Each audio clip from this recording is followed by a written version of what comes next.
سب سے پہلے حضرت مفکر اسلام شہزادہ غوث اعظم ڈاکٹر پیر سید عبد القادر جیلانی شاہ صاحب کی ویڈیوز کو حاصل کرنے کے لیے جیلانی میڈیا کے یوٹیوب چینل کو سبسکرائب کریں اور بیل آئیکن کلک کریں۔ ویڈیوز اچھی لگے تو تھمز اپ دیں۔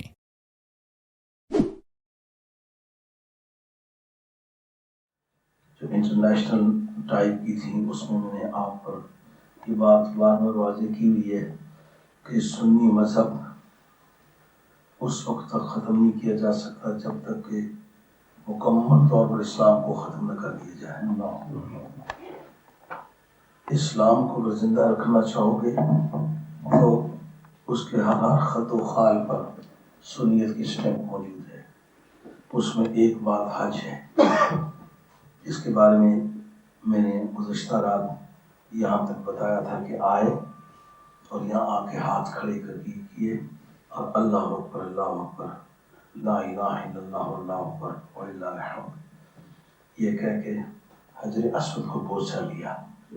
حجر اسود کے بوسے کے بارے میں بتایا تھا کہ فاروق اعظم رضی اللہ عنہ کہا تھا کہ تو پتھر نفع نقصان کچھ نہیں پہنچا سکتا۔ حضرت علی متشیر خدا نے فرمایا کہ ہاں نفع نقصان پہنچائے گا۔ اس وقت جناب فاروق اعظم رضی اللہ تعالیٰ عنہ نے یہ بات سنی کہ واقعی یہ پتھر ہے پر نفع بھی پہنچائے گا نقصان بھی پہنچائے گا۔ جس کے حق میں شہادت دے گا اس کا بیڑا پار ہو جائے گا اور جس کے خلاف شہادت دے اس کا بیڑا غرق ہو جائے گا۔ اس سے کس عقیدے کی بنیاد پڑتی ہے؟ یہ پتھر ہے کسی اللہ والے نے اس کو چوما ہوا ہے، وہ بتا رہی ہے اگر کسی اللہ والے کے چومنے سے پتھر میں یہ قوت آ سکتی ہے تو اس کی قبر میں کیوں قوت نہیں آ سکتی؟ پھر اس کی اپنی ذات میں کیوں قوت نہیں ہو سکتی؟ اب پیسے اپنے خرچ کر اور یہ عقیدہ لے کے جا اللہ کے بغیر کرتا کچھ نہیں، اللہ کے بغیر ادھر وہ اللہ نے اگر ہاتھ ہلانے کو دیا ہے تو کہتا ہاتھ ہل نہیں سکتا تو پھر اللہ کی دین کا منکر ہے نا۔ ہاتھ کے ہلانے سے شرک تو لازم نہیں آتا کیونکہ ہاتھ کو ہلنے کی قوت اللہ نے دی ہے نا۔ اس نے ولیوں اور نبیوں کو بگڑی بنانے کی قوت اللہ نے دی ہے نا۔ ہاتھ کو ہلنے کی طاقت اللہ نے دی ہے تو ہاتھ ہلے تو اللہ کی خدائی میں کوئی شرک نہیں ہے، کوئی مداخلت نہیں ہے۔ اسے بگڑی بنانے کی توفیق اللہ نے اللہ والوں کو دی ہے، اگر وہ بنائیں تو اس میں حرج کیا ہے؟ اگر پتھر بنا سکتا ہے صرف اس طریقے سے کہ اللہ کے پیارے لوگوں کے ہونٹوں سے لگا ہوا ہے۔ حضرت فاروق اعظم نے کہا تھا اعوذ باللہ من قوم لست فیہم یا ابا الحسن، اے علی مرتضیٰ خدا اس قوم میں مجھے زندہ نہ رکھے جس میں مشکل تو ہو پر مشکل کشا نہ ہو۔ نعرہ تکبیر، نعرہ رسالت، نعرہ حیدری، نعرہ غوثیہ، حضرت مفکر اسلام۔ اب اس موقع پر اس حدیث پر ایک اعتراض ہے کہ یہ حدیث ضعیف ہے جو حضرت علی مرتضیٰ شیر خدا رضی اللہ عنہ کی روایت سے ہے۔ وجہ ضعف کیا ہے کہ اس کے اندر ایک راوی ہے جو کمزور ہے۔ اب میں یہ پوچھتا ہوں اگر حدیث کمزور بھی ہو تو حدیث تو ہے نا۔ جیسا ابا جی کمزور ہے تو کمزور ہونے کی وجہ سے ابا جی نہیں،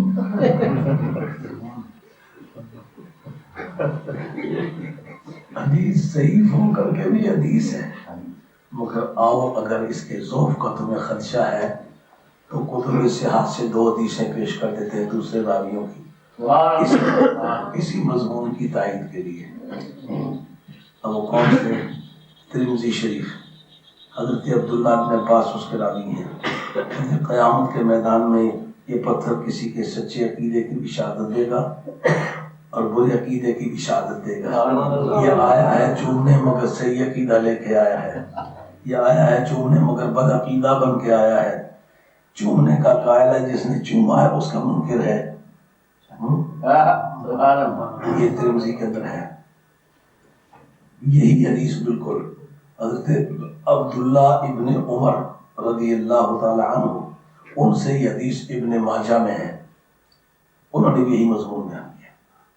اب حضرت عبداللہ ابن عباس یہی حدیث بیان کرتے ہیں اپنی روایت سے، ان کے سلسلہ راویان میں کوئی بھی آدمی کمزور نہیں ہے، اور جو ابن ماجہ نے حدیث بیان کی ہے اس کے راوی حضرت کے خود اپنے صاحبزادے ہیں، اور اس سلسلہ تعلیمات میں ایک آدمی بھی کمزور نہیں ہے، دونوں حدیثیں مضبوط ہیں۔ تو پھر حدیث تو اصل میں مضبوط ہی ہوئی، کمزور کہنے کی وجہ صرف بغض علی ہے، علی مرتضیٰ سے بغض ہے، وگرنہ حدیث ضعیف ہوتی تو ترمذی میں حضرت عبداللہ ابن عباس وہی حدیث بیان کرتے ہیں، وہ کمزور کیوں نہیں؟ وہی حدیث ابن ماجہ کے اندر حضرت عبداللہ ابن عمر بیان کرتے ہیں، حدیث کمزور کیوں نہیں؟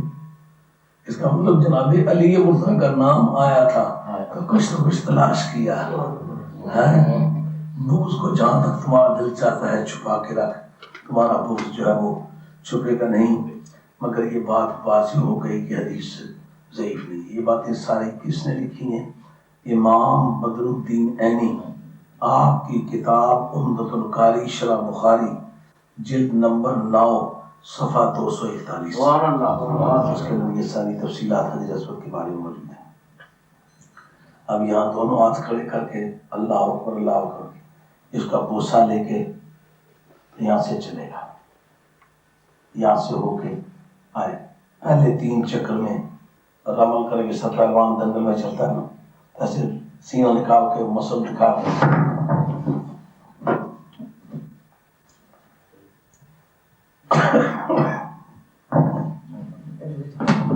نہیں، پھر وہ کہتے ہیں اس میں نہیں آتا۔ اچھا، جس سے پہلوان دنگل میں چلتا ہے نا تو اپنی طاقت کی نمائش کرتا ہے۔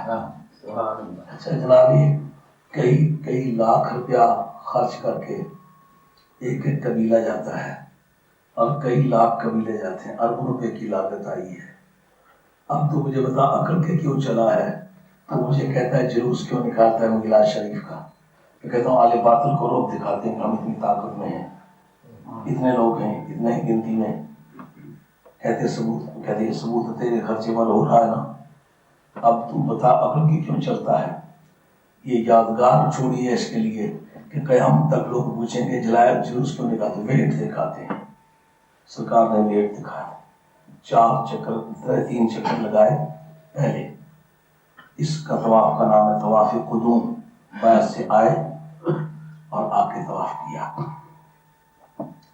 اور طواف کرنے کے بعد یہ 7 چکر جو پورے کر لیے تو یہ مقام ابراہیم ہے، یہ مطاف سے متصل ہے، یا فارغ ہو کر قریب جس جگہ ملتی ہے، پھر اگر نہیں ملتی تو دور سے دور بھی، مگر اس کو مد نظر رکھ کے اس آدمی نے 2 رکعت نماز نفل پڑھنی ہے۔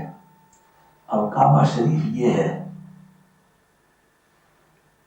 یہاں اس کے اندر نفل پڑھنے کی بجائے، اس کے کہیں قریب پڑھنے کی بجائے، ادھر آگے پیچھے پڑھنے کی بجائے، خاص طور پر جس جگہ ابراہیم علیہ السلام کے پاؤں لگے ہیں اس جگہ کو برکت والا سمجھنا، اس کے عقیدے کی بنیاد کیا ہے؟ جو آپ اپنے علاقوں میں غور کریں، پہاڑوں میں، دیہاتوں میں، یہ فلاں بزرگ کی بیٹھک ہے، یہ 5 پیر کی بیٹھک ہے، میاں صاحب پہ کھڑی کی بیٹھک ہے، یہ فلاں درویشوں کی بیٹھک ہے، یہ فلاں بزرگ آیا کرتے تھے، یہاں بیٹھا کرتے تھے، برکت والی جگہ ہے۔ کہتے اس کا ثبوت تیرے خرچے پر یہ ہو رہا ہے۔ ابراہیم علیہ السلام آئے، کعبہ شریف بنا کے چلے گئے۔ اب قیامت تک انسانوں کی پیشانیاں اس کے قریب کو کیوں تلاش کریں گی؟ یہ بتانا مراد ہے کہ اللہ کے بندے جہاں سے گزر جائیں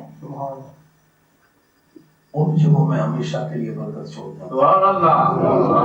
تو جس جگہ پاؤں لگے ہوں کبھی وہ زیادہ برکت والی ہے، یا جہاں پوری باڈی پڑی ہوئی ہو وہ زیادہ برکت والی ہے؟ اگر اس کو برکت والا سمجھتے ہو تو قبر برکت والی کیوں نہیں ہے؟ اب آج کیا ہے خرچہ تمہارا ہوا ہے، اب مجھے بتاؤ جو نوٹ نکلا ہے وہ سنیت نکلی ہے کہ نہیں؟ یہ سارا کریڈٹ جو ہوا گیا ہے کس کو گیا ہے؟ سنی کو۔ اللہ کے بغیر کچھ کر کوئی نہیں سکتا، اللہ کے بغیر تو بتا اللہ کے بغیر کچھ کر نہیں سکتا، تو یہ کیوں کہا کہ مقام ابراہیم پر پڑھی؟ اللہ ہی نے کہا ہے نا، وہ تو اللہ نے کہا، یہ کہتے ہیں نا اللہ نے کہا ہے۔ یہ جو اللہ کے پیارے بندے ہیں ان کے ٹھکانوں کو عزت والا سمجھو، برکت کا باعث سمجھو، وہاں قریب چل کے اللہ اللہ کرو، عبادت کرو، عام جگہوں کے مقابلے میں اس جگہ عبادت زیادہ منظور ہوگی۔ اس میں شور مچا تو بغداد میں کیا رکھا ہے، اجمیر میں کیا رکھا ہے، داتا صاحب کے ہاں کیا رکھا ہے، مجدد صاحب رحمۃ اللہ علیہ کے ہاں کیا رکھا ہے، خواجہ بلبی کی بارگاہ میں کیا رکھا ہے، شاہ چراغ لاہوری کی بارگاہ میں کیا رکھا ہے، موسیٰ پاک شہید ملتانی کی بارگاہ میں کیا رکھا ہے، شاہ محمد غوث بچی رحمۃ اللہ علیہ کی بارگاہ میں کیا رکھا ہے، خواجہ سلیمان توسوی رحمۃ اللہ علیہ کی بارگاہ میں، خواجہ سیالی کی بارگاہ میں یہ کیا رکھا ہے، کیا رکھا ہے؟ ہم پوچھتے ہیں اس جگہ کیا رکھا ہے؟ اس جگہ اللہ والے نے پاؤں رکھا ہے۔ ہم یہی کہنا چاہتے ہیں جس جگہ اللہ والے نے پاؤں رکھا اس میں رب نے سب کچھ رکھا ہے۔ عزت ملی کہ نہ ملی، یہ عقیدہ اگر شرک و حج کے موقع پر اتنے پیسے خرچ کر کر شرک یہ بات۔ اور اس موقع پر بھی ایک اعتراض پیش ہوتا ہے، وہ یہ کہ نبی کریم علیہ السلام حدیبیہ شریف کے موقع پر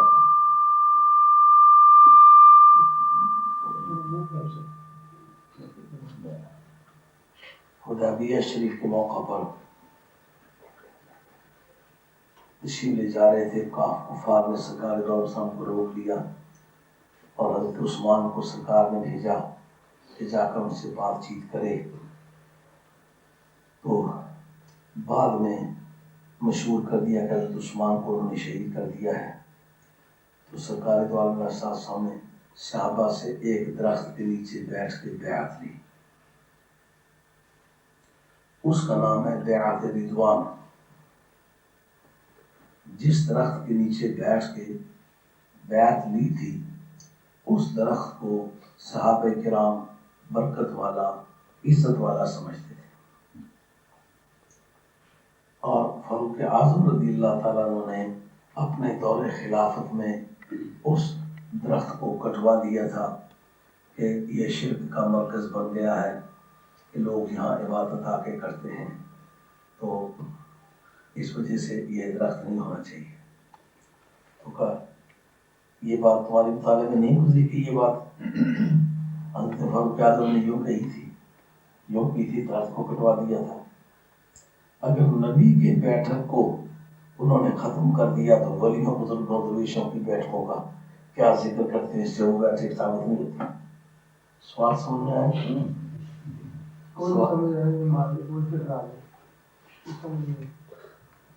سوال یہ ہے کہ آپ لوگ کہتے ہیں کہ ولیوں بزرگوں کی بیٹھکوں والی جگہ سے بھی برکت ملتی ہے، جیسے کہ کوئی اللہ والا درویش، کوئی متقی سید بزرگ آل اللہ شخص کہیں بیٹھتا رہا ہو یا کچھ دیر بیٹھا رہا ہو تو وہاں جا کے بھی دعا مانگنے سے اللہ تعالیٰ مسائل حل فرماتا ہے، اور اس جگہ کی عبادت زیادہ مقبول ہوتی ہے۔ اس کے ثبوت میں، اس کے خلاف ثبوت میں، اس کے رد میں، یہ تو ہمارا عقیدہ ہے نا، فائدہ پہنچتا ہے، اس کا رد کرنے والے کہتے ہیں یہ تمہارا عقیدہ غلط ہے، اس لیے کہ حضرت فاروق اعظم نے رضی اللہ تعالیٰ وہ درخت کٹوا دیا تھا جو سرکار کی بیٹھک کے طور پر مشہور ہو گیا تھا۔ اب بھی سمجھ آیا نہیں ہے؟ کچھ سمجھ آیا؟ مطلب یہ کہ وہ درخت اس وجہ سے کٹوایا کہ وہاں لوگ آ کر کے عبادت کرتے ہیں اور سمجھتے ہیں یہ بات بڑی زیادہ مقبول ہوتی ہے، تو مقبولیت کے یقین کی وجہ سے وہاں پہ عبادت کرتے۔ فاروق اعظم نے کہا کہ یہ شرک ہو رہا ہے، اس لیے اس کو کاٹ دینا چاہیے.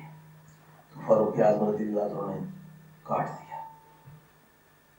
تو یہ اس بات کا ثبوت ہے کہ فاروق اعظم جو ہیں وہ تمہارے عقیدے کے نہیں تھے، وہ ہمارے عقیدے کے تھے، اور وہ اس عقیدے کے تھے جو سرکار جس عقیدے. اس کا مطلب یہ ہے کہ ہم یہ کہنے میں حق میں جانب ہیں کہ ولیوں اور بزرگوں کے بیٹھکوں میں کوئی برکت نہیں ہوتی. یہ سوال مخالف دھڑے کا سمجھ آیا نہیں آیا؟ مخالف دھڑے نے جو سوال کیا سمجھ آیا نہیں آیا؟ آ گیا. اب اس کا جواب سنو. فاروق اعظم نے کٹوایا کب؟ جب آپ خلیفہ ہوئے. آپ خلیفہ کب ہوئے؟ 13ویں سال ہجرت میں. تو یہ واقعہ حدیبیہ جو 6 سال ہجرت میں، تو 6 7 13 یہ 7 برس تک وہ درخت کیوں نہیں کٹوایا گیا؟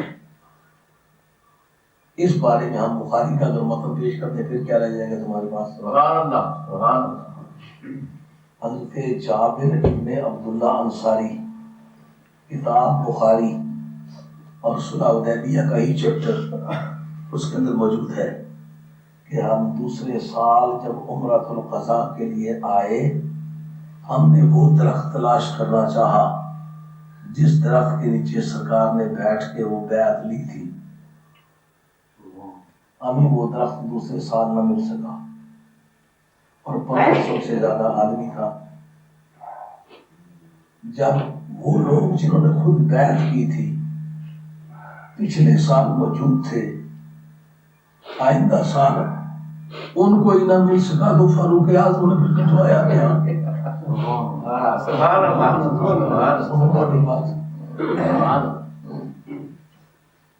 ایک بات پھر اگر کٹوانا اس بنیاد پر تھا کہ یہ شرک تھا اور لوگ اس کے پاس سے بات کرتے تھے، تو پھر یہ عبادت تو سرکار کے زمانے میں شروع ہوئی ہوگی نا. سرکار نے کیوں نہیں بند کیا؟ اب اس پر شواہد پیش کریں گے ساری گلی کھل جائے گی.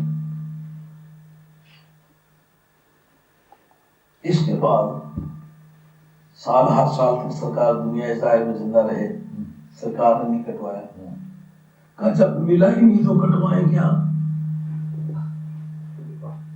اچھا تو یہ جو میں نے حوالہ دیا ہے نہ مل سکنے کا،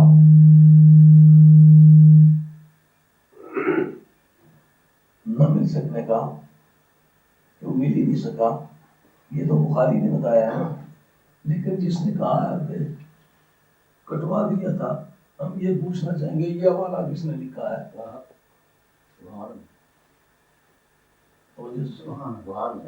جو ہم نے ثابت کیا ہے کہ دوسرے سال ہی وہ مل نہ سکا، یہ حوالہ تو ہم نے پیش کیا ہے بخاری سے. لیکن کٹوا دیا تھا فاروق اعظم نے، یہ کس کتاب میں لکھا ہے؟ کہا یہ طبقات ابن سعد نے لکھا ہے. طبقات ابن سعد کس فن کی کتاب ہے؟ تاریخ کی.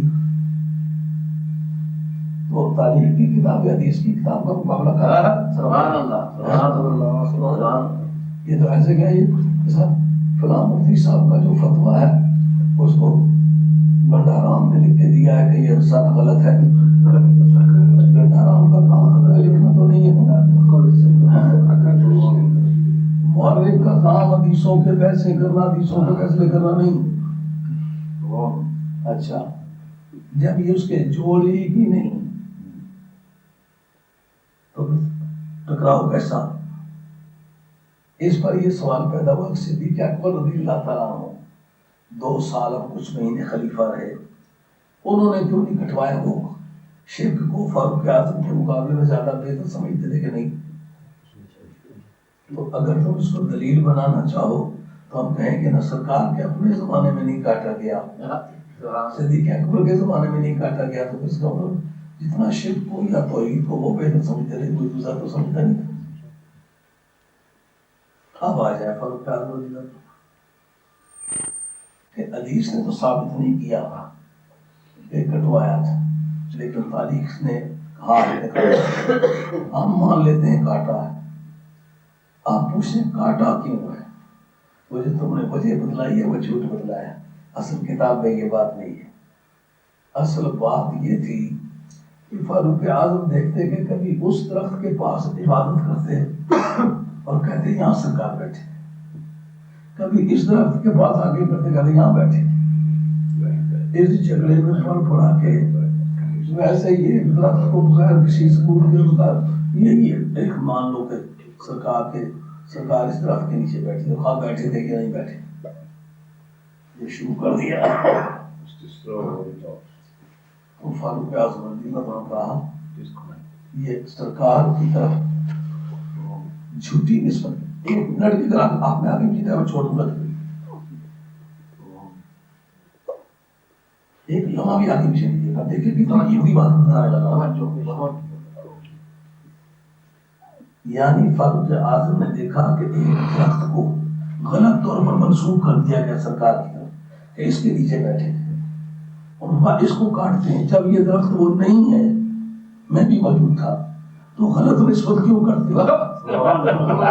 یہ وجہ ہے جو جھوٹے سیدوں کو بھی تلاش کرنا پڑتا ہے، جب یہ سید نہیں ہے تو کیوں کر پاتا ہے؟ اس کے سرکار سے نسبت جڑتی نہیں ہے کیوں کہلاتا ہے؟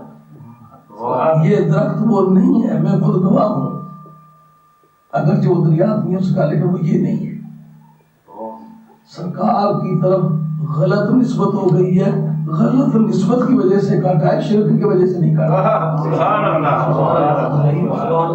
اب دیکھیں کتنے کلنچ آف کیس ہے جس کو آپ مس کر رہے تھے، آپ پھر اس مقام ابراہیم پر آئے، اس بات کو پھر ری انفورس کریں گے کہ یہ عقیدہ فرق اعظم کا نہیں ہے کہ جو بزرگوں کی جگہ ہیں ان جگہوں میں عبادت کرنے سے، ریاضت کرنے سے زیادہ فائدہ نہیں پہنچتا، زیادہ فائدہ پہنچتا ہے، یہ فرق اعظم کا عقیدہ ہے، زیادہ فائدہ پہنچنا اور اللہ تعالیٰ کے پیارے بندوں کی نشست گاہوں کو، بیٹھکوں کو عبادت میں قبولیت کا ذریعہ سمجھنا، یہ فاروق اعظم کا خود اپنا عقیدہ ہے۔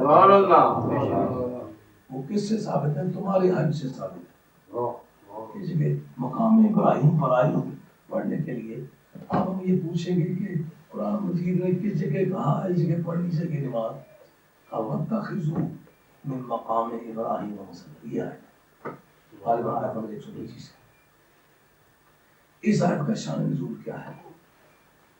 فاروق اعظم رضی اللہ تعالیٰ عنہ نے جب کسی جھگڑے میں حصہ لیا، وہ ایک دھڑے پر ہو گئے، باقی ساری سوسائٹی ایک دھڑے پر ہو گئی، پھر آپ نے کہا جو عمر کی رائے ہے ہم اس کی حمایت کرتے ہیں، ان آیتوں کو کہتے ہیں موافقات عمر یا موافقات عمر، ان میں سے یہ آیت ہے، آیت نمبر 125، وَاتَّخِذُوا مِن مَقَامِ إِبْرَاهِيمَ۔ وہ جھگڑا کیا ہوا تھا؟ جب آئے نا کہتے ہیں میرا دل چاہتا ہے کہ اس جگہ کو جائے نماز بنائے، لَوِ اتَّخَذْنَا، یہ الفاظ ہے فاروق اعظم، لَوِ اتَّخَذْنَا مِن مَقَامِ إِبْرَاهِيمَ مُصَلًّى، کاش ہم اس جگہ سر لگاتے، اس جگہ عبادت کرتے جہاں حضرت ابراہیم علیہ السلام نے پاؤں لگائے تھے، اس پتھر کے پاس عبادت کرتے۔ جب یہ بات کہی نا تو اس وقت تازہ تازہ لوگ توحید پر آئے ہوئے تھے، اس قدر ٹچی تھے، انہوں نے کہا یار مر مر کے پتھروں سے جان چھوٹی ہے، پھر پتھر کے پاس لاتا ہے، بس مہربانی کر پاگا۔ انہوں نے کہا یار پتھروں میں تمیز کرنی ہوتی ہے، جو تم نے پتھر نکالے ہیں وہ من دون اللہ تھے، سبحان اللہ، سبحان اللہ، یہ من دون اللہ ہے۔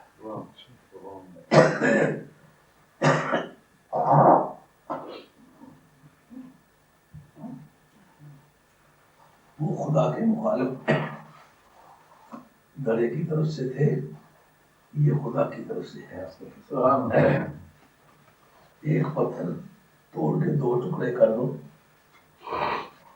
ایک کو مندر پہ لگا دو، ایک کو مسجد پہ لگا دو، پتھر ایک ہی برادری کے تھے لیکن نسبتیں بدل جانے کی وجہ سے اس کی قیمت اور ہو گئی ہے، اس کی قیمت ایک ہی کپڑا ہے اس کے دو پیسز کر کے ایک کو قرآن مجید کا خلاف بنا دو، دوسرے کا گرنتھ کا خلاف بنا دو.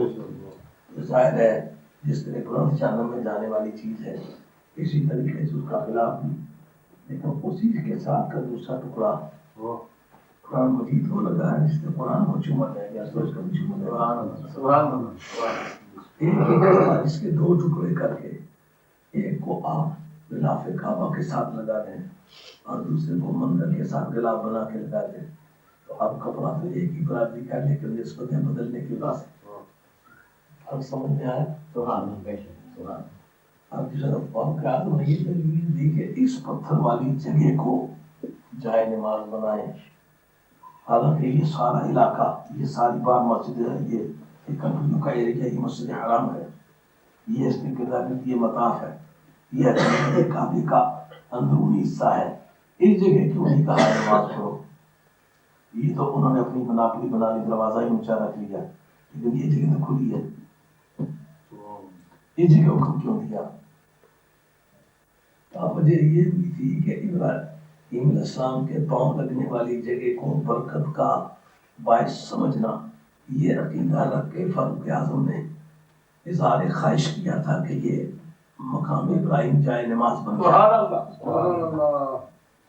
اس وقت اللہ نے کہا تم سارے بات جو کہتے ہو اس کے خلاف بات ہے عمر کی، میرا ووٹ عمر کے ساتھ ہے. اب جب ابراہیم علیہ السلام واقعی پاؤں لگنے والی جگہ کو فاروق اعظم سر لگانے والی جگہ سمجھے تو شرک نہ سمجھے، تو ابراہیم علیہ السلام کے پاؤں لگانے والی جگہ زیادہ افضل ہے یا جس جگہ سرکار بیٹھے وہ زیادہ افضل ہے؟ اب حج کے موقع پر سنی عقیدہ ابھر کے آئے گا کہ نہیں آئے گا؟ اب یہاں سے فارغ ہو کے آب زمزم پہلے پیے تو پیے نہیں تو آخر پانی زمزم پیے. یہاں سے نکلا یہ صفا مروا ہے، یہ اس صفا پہ کھڑے ہو کر اس طرح یہاں کھڑے ہو کے ہاتھ اٹھائے تھے. اللہ ترفعوا الایدی الا فی 7 مواضع، کہ 7 جگہوں کے سوا ہاتھ نہ اونچے کیے جائیں. ان میں سے ایک جگہ یہ گزر چکی ہے اور دوسرا وہ جگہ ہے. یہ جگہ کھڑے کر کے اللہ اکبر اللہ اکبر لا الہ الا اللہ اللہ اکبر اللہ اکبر اللہ الحمد.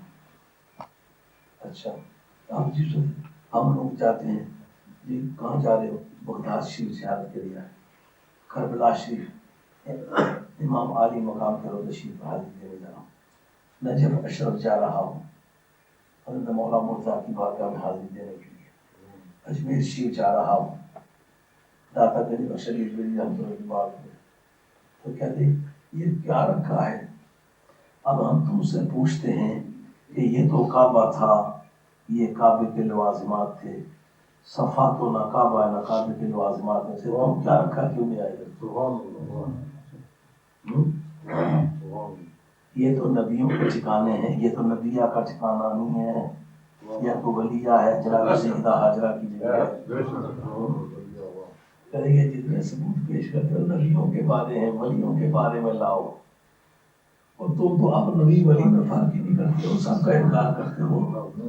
لیکن اب میں تم سے پوچھتا ہوں کہ یہ جو آج کھڑے کرتے ہو، یہ کلمات کہتے ہو، بنیاد اس کی کیا ہے؟ اللہ والی عالمی بے قراری میں ہاتھ کھڑے کیے تو اللہ نے کہا کروڑوں روپے لگا کے آؤ، میرے پیارے بندوں کی یادوں کو زندہ رکھو.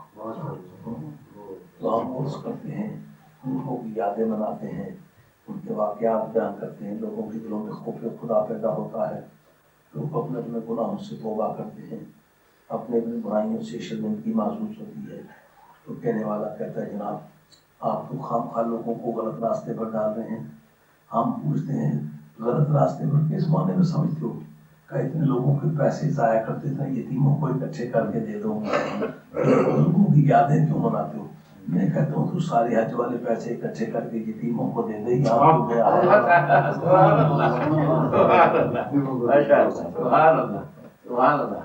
تو یہ تو نبیہ نہیں، یہ ولیہ ہے. اس جگہ پہلے تکبیر، پھر تعلیل، پھر تحمید. اللہ اکبر کو تکبیر کہتے ہیں اور سبحان اللہ کو تسبیح کہتے ہیں، الحمدللہ تسبیح کہتے ہیں،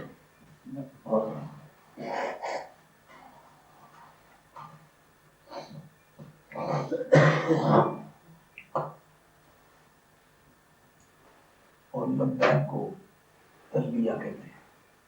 یہاں تلبیہ نہیں کہنا، تلبیہ نہیں دیکھا تو بند ہو گیا، اب یہ تکبیریں چل رہی ہیں۔ اس جگہ صفا پہ کھڑے ہو کے ادھر منہ کر کے یہ تینوں، اس کے بعد درود شریف، کہتا حج کرنے گیا ہوا تو اب مجھے بتا یہ درود شریف پر آگے بات کیوں ختم ہوتی ہے؟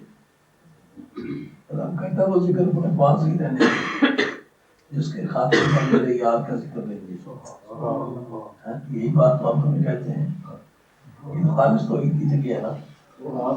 اب درود شریف پڑھا، اور جو بھی اس وقت کوئی نیک حاجت ہے اس جگہ پر، اس پہاڑی کا نام ہے صفا، درمیان میں یہاں دو پتھر ہیں، ان کو کہتے ہیں نیلین احزرین۔ آج کل وہ دونوں گرین رنگ کے ہیں، مگر پرانے وقتوں میں ایک گرین تھا ایک پیلا تھا۔ تو اس جگہ مرد دوڑیں گے لیکن عورت کو دوڑنے کی اجازت نہیں، اس لیے کہ اس کے حجابات جو ہیں وہ اٹیاں ہوتے ہیں، اس کو بے حجابی سے محفوظ رکھنے کے لیے اس کو دوڑنے کی اجازت ہے۔ اس سے مسلمان بیٹیوں کو احساس ہونا چاہیے کہ کتنا مقدس مقام ہے، وہاں سارے اچھے اچھے کام ہیں جو کیے جا رہے ہیں، یہ اچھا ہو کے بھی اس کے لیے برا ہے۔ اگر وہ دوڑے گی، یہ رمن بھی جو کیا مرد کریں گے ایسے چھاتی نکال کے، کہ یہ بیٹیوں کا مقام نہیں ہے۔ اس کا معنی یہ نکلا کہ بیٹیوں کا تقدس، ان کی پاک دامنی، ان کا شرم و حیا اسلام کا ایک ایسا سرمایہ ہے کہ جو خدا کے گھر میں بھی جا کے مباح نہیں ہوتا، اس کے تقدس کو باقاعدہ تحفظ میں ہے۔ جب کعبے شریف جا کے اجازت نہیں تو پھر برمنگھم کے بازاروں میں اجازت ہوگی، پلیٹفارموں میں اجازت ہوگی۔ آئیے یہاں سے گزر کے یہاں آئے، اسی طرح سے یہ کا نام ہے مروہ، ادھر ہی منہ کر کے تو آپ اسی طرح کھڑے کر کے اللہ اکبر اللہ اکبر، تکبیر تسبیح تحلیل تحمید، اس کے بعد درود شریف پڑھ کے کوئی جائز دعا مانگے، ایک چکر پورا ہو گیا۔ ادھر آئے گا دوبارہ، جو کام پہلے کیے انہیں کو دہرائے گا، دوسرا چکر ہو گیا، ادھر آئے گا، یا تو پورے دور کا ایک چکر ہے، یا ایک طرف سے آنے کا نام ایک چکر ہے، تو ساتواں چکر ادھر آ کے ختم ہوگا۔ تو یہاں اسی طرح کعبہ شریف کی طرف کر کے تکبیر تحمید تسبیح درود شریف کر کے اس کے بعد دعا مانگے۔ یہاں پہ بال منڈوا دے یا کٹوا دے، جو بہو بیٹی ہے یہ اپنے بالوں میں سے 2 انچ کے برابر کسی جگہ سے وہ کاٹ دیں، چھوٹے کاٹے، ایسے متواتر جس سے فیشن بن گیا ہوا ہے، کہا کہ یہ ماں بہن کا زیور ہے، اس کو پردے میں دخل ہے، رسم وہ ضرور ادا کرے لیکن ہم بے پردگی کی حد تک اس سے وہ رسم نہیں ادا کرتا۔ سبحان اللہ سبحان سبحان۔ اس کے بعد آ کے آب زمزم پیے، اس کے بعد احرام آ کے کھول دے، اور بعد میں بھی دعا کرنا بھی پڑنا چاہے تو پڑھ سکتا ہے۔ اب وہ جو اس نے عمرے کا احرام باندھا ہوا تھا یہ ختم ہو گیا۔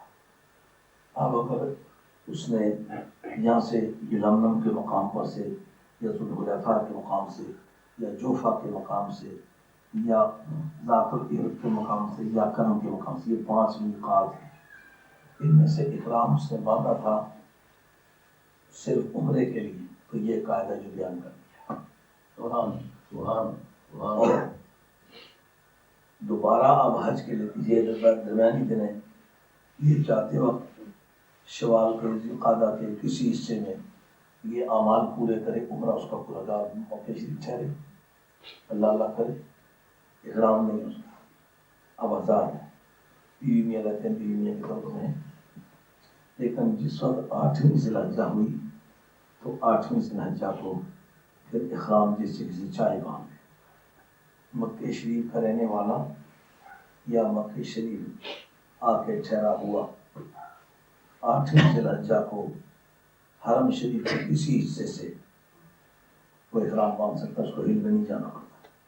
اگر عمرے کا عمرہ دوبارہ کرنا ہے پھر تنعیم ایک مقام ہے، وہاں جا کے وہاں سے احرام باندھ کے آنا پڑے گا. لیکن حج کے لیے حرم شریف سے کہیں سے بھی احرام باندھ سکتا ہے. اور تنعیم سے مقام کے مقام عمرے کے لیے اس کے احرام باندھنے کی اصل یہ ہے کہ بخاری شریف میں ہے کہ جناب سیدہ عائشہ رضی اللہ عنہ آتے وقت آپ کو منسد آ گئے تھے، عمرہ نہیں کر سکی تھی تو وہ رہ گیا تھا.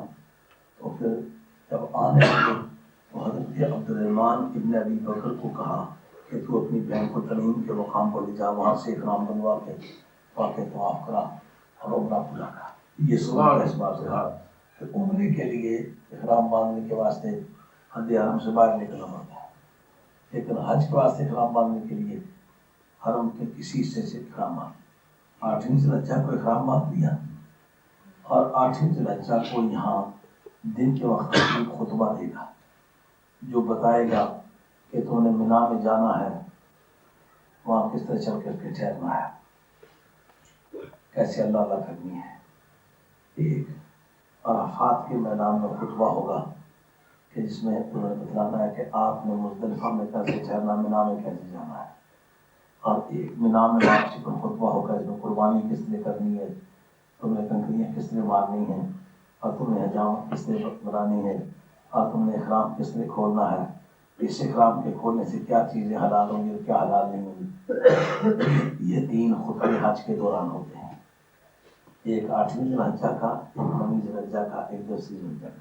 8ویں کا یہاں حرم شریف میں ہوتا ہے اور 9ویں کا میدان عرفات میں ہوتا ہے، 10ویں کا مقام مینا میں ہوتا ہے. سمجھا کی بات ہے. اب جس یہاں سے تیار ہو کے روانہ ہونے لگے تو خطیب نے بیان کیا کہ یہ کام آپ نے کرنے ہیں. یہاں چلے گئے، ظہر کی نماز آپ نے مینا کے مقام پر پڑھنی ہے. مینا کے مقام پر ظہر، عصر، مغرب، عشاء اور آنے والی صبح. اس کے بعد آپ آزاد ہیں. اس کے بعد آپ نے عرفات جانا ہے. یہ عرفات ہے، عرفات کا میدان. اس میں مسجد ہے، مسجد نمرہ، مگر کیا مسجد میں نہ بھی داخل ہو سکے تو حج یا وجہ تک نہیں یقین ہوتا. خطیب کے پیچھے نماز نہ پڑھ سکے وجہ پھر بھی کیا رہ جائے تو حج نہیں ہوتا. مذہب سنی حنفی کے مطابق 2 چیزیں فرض ہیں حج میں. ایک میدان عرفات میں ٹھہرنا، دوسرا مینا سے واپس آ کے کعبہ شریف کا طواف کرنا، اس کا نام ہے طواف زیارت. یہ 2 چیزیں فرض ہیں. ان 2 میں سے کوئی رہ جائے تو حج پر نہ کرنا پڑے گا، یہ حج نہیں ہوا. باقی یہ جتنی بھی باتیں بتائی ہیں نا، یہ سب باتیں رہ جائیں تو کہیں قربانی ہے، کہیں صدقہ ہے، حج وہ تلافی ہو کا حج ہو جائے گا. لیکن ان 2 چیزوں میں سے اگر کوئی رہ جائے حج نہیں ہو. ان دونوں میں سے زیادہ ضروری کون سا ہے؟ میدان عرفات کا ٹھہرنا. تسبیح دلیل کا کوئی تسبیح دلیل کچھ نہیں کہی، کچھ بھی نہیں کر سکا، رہ کے صرف ٹھہرا، حج ہو گیا. صبح کی نماز کے بعد سے لے کر کے غروب آفتاب سے پہلے پہلے میدان عرفات پہنچ.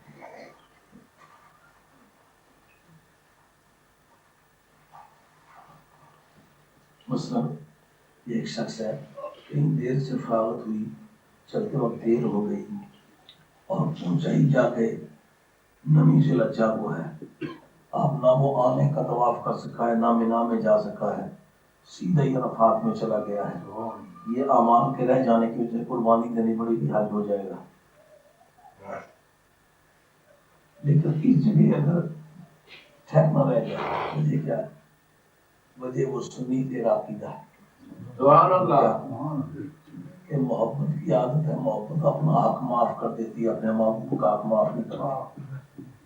کبھی سیدہ حوا اور جناب آدم علیہ السلام مدتوں کے بچھوڑنے کے بعد 300 کچھ برس لگا تھا بیوی میاں جدا رہنے کے بعد جب ملاقات ہوئی میدان عرفات میں, تو آپ دیکھ کے پہچان گئے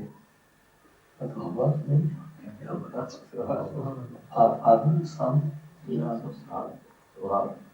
جنت کی فضاؤں میں خوشگوار طریقے سے رہنا, کوئی کسی طرح کا کوئی خدشہ نہ ہونا, اور اس کے بعد پھر کپڑے اتر جانا, گھر جو ہے واپس لے لینا, ریزیڈنسی ساری وڈرا ہو جانا, بیوی میں سیپریشن ہو جانا, کئی 100 برس بیت جانا, ہوم لیس اور جاب لیس, اور کوئی کسی کنٹری کا کوئی وجود نہیں, دونوں اکیلے ہی اکیلے ہیں.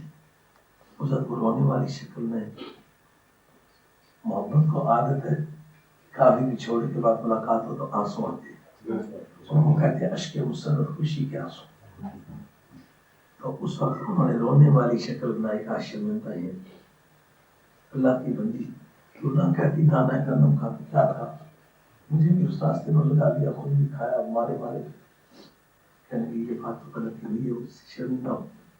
وہ جو شرمندہ ہو کے رونے والا منہ بنایا ہے, روئے ہیں, وہ ایسی داغ بیل پڑی ہے کہ موتی سمجھ کے چن لیے شان کریمی نے, خطرے جو تھے میرے عرقے کے خیال کے. اب رب کہتا ہے میرے دوستوں کی یہ یادگار ہے, نہ یہ رکوع ہے, نہ یہ سجدہ ہے, نہ یہ قیام ہے, نہ یہ خطبہ ہے, نہ یہ تلاوت ہے, میرے دوستوں کی یاد ہے. آج کا سب سے بڑا رکن یہ ہے, یہ جو مینا سے واپس آ کے یہاں کعبۃ اللہ کا طواف کرنا ہے, یہ بھی رکن ہے, مگر یہ اس کے مقابلے میں کمزور ہے, وہ زیادہ زور والا ہے. ثبوت ہمارے فقہا لکھتے ہیں اگر اس معاملے میں سے کوتاہی ہو گئی تو کوئی اس کا حل نہیں ہے. کیسے؟ دونوں بیوی میاں تھے, جوڑے کا عمل کر دیا انہوں نے, اب حج ٹوٹ گیا, دوبارہ نہیں بن سکتا, پہلے مسالہ حج کرنا پڑے گا. یہ سارے کام کر کے جب مینا واپس آئے تو مینا سے اب آ کے کعبہ شریف کا طواف کرنا تھا, کعبہ زیارت جو دوسرا فرض ہے, اس سے پہلے جوڑے کا عمل کر دیا, کا قربانی دینی پڑے گی, حال ہو گیا ہے, حج ہو گیا ہے, اس کا حج نکل آیا ہے کہ جوڑے کا عمل کر دیا ہے. تھا یہ بھی فرض, تھا وہ بھی فرض, مگر اس فرض میں میرا حق تھا, اس فرض میں میری یاد معاف کرنا جواب مردی ہے, دوست کا معاف کرنا بھی غیرتی گھنٹہ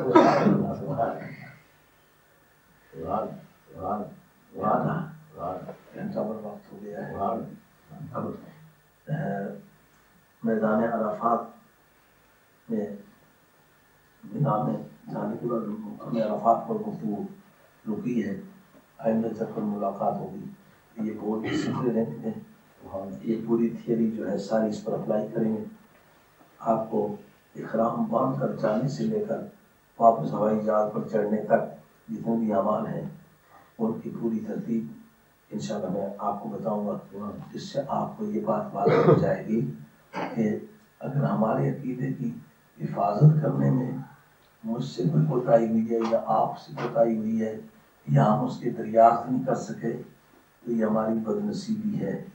وگرنہ ہمارا عقیدہ وہ ہے کہ اسلام کے ہر صفحے پر نمایاں پر, اب ہاتھ سے ان چیزوں کو کوئی نکالے نہیں نکال سکتا, جب نہیں نکالے گا تو سنیت کا عقیدہ اور کیا آئے گا.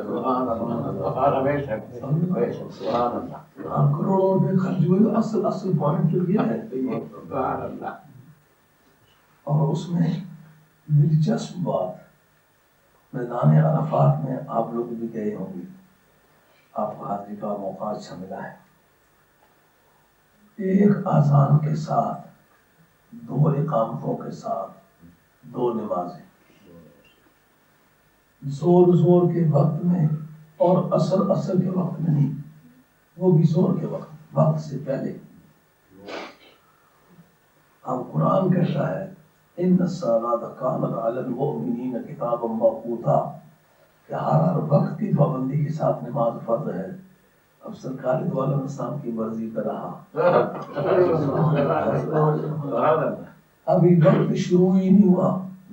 وقت کے ساتھ تعلق رکھنے والی عبادت کا پرنسپل یہ ہے کہ جب تک وقت داخل نہ ہو وہ عبادت لاگو ہی نہیں ہوتی، کیونکہ وقت کو سبب مانا جاتا ہے، جب تک سبب نہ پایا جائے سبب نہیں پایا جاتا۔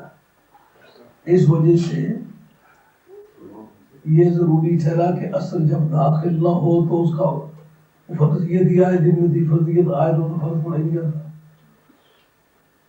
اب اس میدان میں جو پہلی 4 زور کی وہ بھی رہ گئی، پچھلی جو سنتیں ہیں وہ بھی رہ گئی، اصل کی جو 4 سنتیں پہلی سنتیں زیادہ پڑی جاتی وہ بھی رہ گئی۔ کیوں بھائی؟ سرکار کی مرضی، پیسے تو خرچ کر، عقیدہ میرا مان کے مجھے بتا، قرآن نے کہا کہ زور اور اثر کو اکٹھا پڑھنا چاہیے؟ جب نہیں کہا تو پھر کس نے کہا ہے؟ سرکار نے کہا۔ قرآن مجید نے پھر اس سے کو چیلنج کیا نہیں کیا؟ اس کا مطلب قرآن میں یہ شامل ہے کہ مدینے والے کا اتنا بڑا ہاتھ ہے،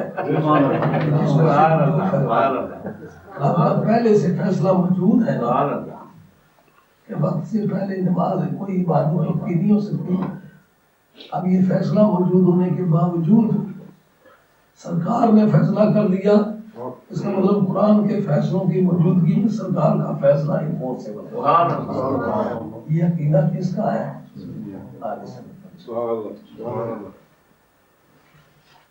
واپس روانہ ہونے لگے، شام کا وقت ہوا ہے۔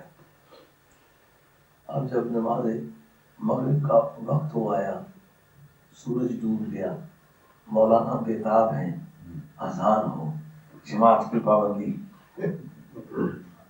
معاشے ورثیوں ہیں سخت بیتاب ہیں، جماعت کے ساتھ نماز پڑھنی ہے، وقت کی پابندی کرنی، ٹائم ہو یہ ٹائم۔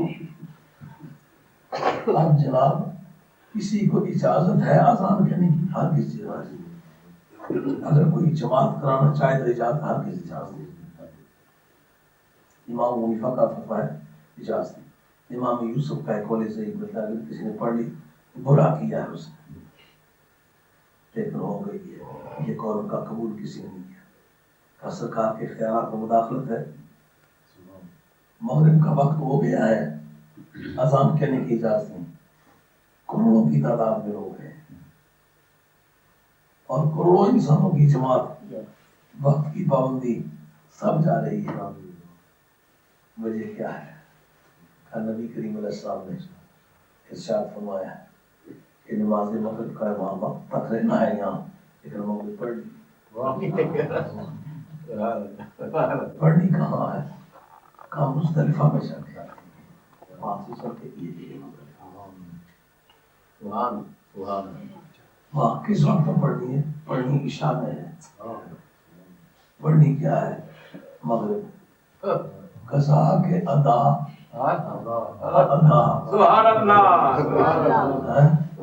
کر خرچہ اپنا، کر زندہ عقیدہ میرا۔ یہ سرکار کی مرضی ہے نا کہ وقت سے پہلے چاہا تو پڑھا دی تو ہو گئی، وقت کے بعد ہو گئی تو قضا نہیں کہے گا، ادا ہے، اور یہ سرکار کی مرضی رہی۔ یہ ثبوت ہے اس بات کا کہ تیرے پیسے پر ہمارے عقیدے میں یہ موٹی موٹی باتیں آپ کو بتائیں، انشاءاللہ آئندہ میدان حضرت علی مرتضی مراد ہو سکتے ہیں، کیونکہ سب سے پہلے وہ مسلمان وہی ہیں۔ یہ جھگڑا بھی انہوں نے نپٹا دیا کہ کون پہلا مسلمان ہے۔ نماز ہے میری، تبدیلی قبلہ مرضی ہے تیری، میری نماز یہی رہنے دے، پہلے اپنی مرضی پوری کر۔